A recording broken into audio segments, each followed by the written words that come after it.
Well, Saudi Arabia has been under intense international pressure, in particular over the past few days, to explain the apparent death of Jamal Khashoggi, the journalist, author, and former general manager and editor-in-chief of Al Arab News Channel, was last seen alive earlier this month. He was seen entering the Saudi consulate in Turkey's largest city, Istanbul. For more on this story, we're joined by eNCA's New York correspondent, William Denselow. William, thanks very much for your time. It did seem a few days ago that President Donald Trump was taking this seriously. But then, you know, in the past couple of days, there doesn't seem to have been much, if any, movement, leading a lot of people to saying, look, it doesn't look like much is going to come out of this. Well, essentially what's just taken place is that Secretary of State Mike Pompeo has travelled to Saudi Arabia. He's met with the Crown Prince there, and we've just heard and we've just seen and just had a statement released by Heather Nauert, who's the spokesperson for the US State Department, saying that the President Trump is concerned about the matters and the disappearance and suspected death of Jamal Khashoggi. And the Secretary of State also come out and said that along with Saudi Arabia, they agreed on the importance of a thorough, transparent and timely investigation that provides answers. Of course, there have been plenty of calls in the US from some supporters of President Trump, some very strong supporters, including US Senator Lindsey Graham, who's come out describing the Crown Prince as a rogue prince, stating that the US should suspend its arms sales to Saudi Arabia, something that, of course, President Trump has thus far been unwilling to do.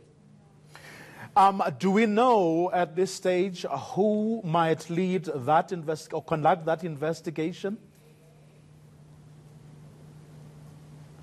Well, essentially what we've seen so far is that, of course, the officials in Turkey very much taking the lead. According to the Associated Press, we've even heard recently in the last few hours that, according to unnamed Turkish officials speaking to the AP news agency, coming out and saying that they have found evidence that Khashoggi was murdered in the Saudi consulate. So very damning revelations at that point, but of course still strongly and vehemently denied by Saudi officials. Of course, what we've really seen is calls from the US to see a joint investigation by the likes of Turkey and Saudi Arabia to come forward with an investigation. We've also heard from senior officials at the United Nations, the Human Rights Chief and Michelle Bachelet, calling for an independent investigation and demanding that it's absolutely unimpeded to make sure that the truth eventually is discovered.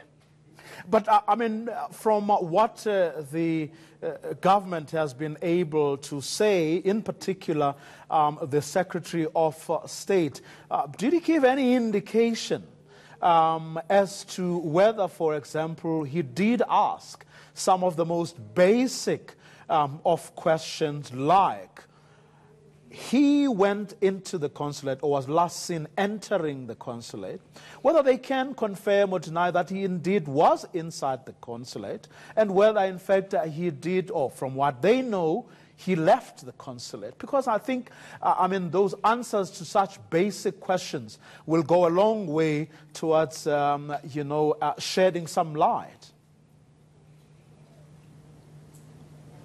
Absolutely right. Now, it's important to state that the Secretary of State's meetings in Saudi Arabia are very much ongoing, and all we've really ascertained at this point is a brief statement released by the US State Department, which I mentioned that they're in favour of this joint investigation. But so far, the actual details behind the scenes are very much ongoing. Of course, President Trump has also been in contact with officials in Saudi Arabia. He's been in contact with the King of Saudi Arabia. Of course, the two have enjoyed incredibly close ties in the past. Of course, important to note that President Trump's first foreign visit was, of course, to the Kingdom of Saudi Arabia. But in terms of the questions that are directly being asked by US officials. We can certainly expect that these discussions will have come out, of course. At the moment, it's a clear case as things stand of he said, she said. Of course, the Turkish officials have come out vehemently accusing the Saudi Arabian officials of conducting this apparent murder, of course, that being vehemently denied by Saudi officials at the moment. It's being reported in some US outlets that perhaps, according to unnamed Saudi officials, that perhaps a revised statement is being worked on at the moment, even perhaps including information that it was perhaps an interrogation that was botched and that went wrong. But of course, that's just hearsay at the moment, and only according to unnamed officials being quoted in the media. So the official line, however, does seem to be very strict on both sides, both from the Turkish side and from the Saudi side. So very interesting to see if those sides are able to come together and see whether we'll get more of a consistent narrative in the hours and indeed days ahead. And just lastly and briefly, William, but from what is known, Khashoggi, yes, was a critic of the Saudi government, but not to the extent, really, that he would pose a threat to the state, and therefore many people thinking there is more to this than meets the eye.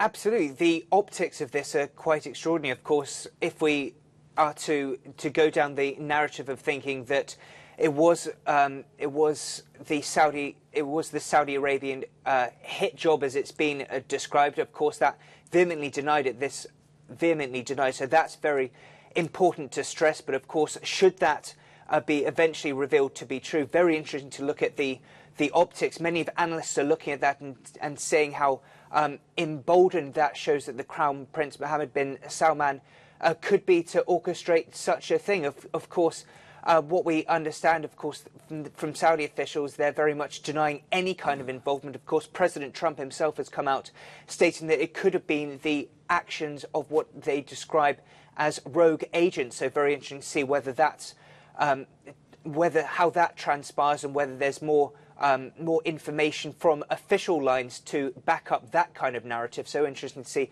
what kind of evidence comes out on that. But of course, this very much draws into focus the relationship, certainly, between the likes of Saudi Arabia and the United States, considering just last year there was an arms deal worth $110 billion, strong calls from in the US to suspend these arms deals. Of course, we have a war raging in Yemen that, of course, many have been very critical of the Saudi Arabia's involvement. Of course, US arms funding has been very much brought into that discussion as well. So obviously all of this really has absolutely enormous international optics. Of course, the factor of energy prices and potential threats and counter threats regarding sanctions and the energy sector, very important as well. So obviously the tragic death of Jamal Khashoggi certainly could well have absolutely enormous international implications. But of course, still much is still needed to be unravelled as this case develops.